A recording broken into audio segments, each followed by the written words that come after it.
দেখ ভাই, আমার কথা হচ্ছে ভাই যে আমি কাউকে ভালোবাসি, কাউকে আমি টাইম দিচ্ছি, ঠিক আছে, আমি যাকে এফোর্ট করতে পারবো তাকেই দিচ্ছি সেসব টাইম দিতে, তাই না?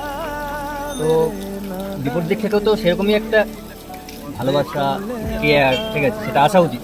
যদি আমি সেই জিনিসটা না পাই তাহলে আমি সেই রিলেশনে থাকবো কিসের জন্য, তাই না? বয়সকালে আমরা কি চাই? বয়সকালে চাই আমরা যাতে আমাকে একটু যত্নে রাখুক, আমাকে একটু ভালোবাসুক, আমার সাথে থাকুক, তাই না? এরকমটা চাই।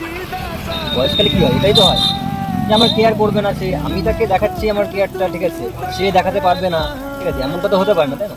তো আগে থেকে আমাদের জানা উচিত, বিষয়টা বুঝে নেওয়া উচিত যে সেখানে আমার সেখানে অ্যাকচুয়ালি সত্যি কথা বলতে স্বার্থপর হওয়া উচিত। আমি ওখান থেকে প্রফিট পাবো কি পাবো না।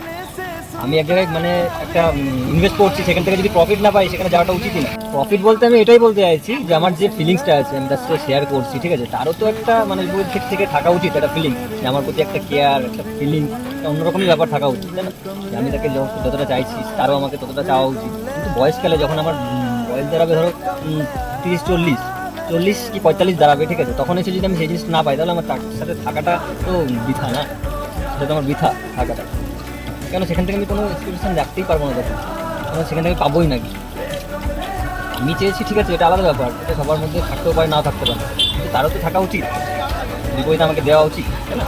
সেটা যদি না পাই আমরা তখন কী করা উচিত?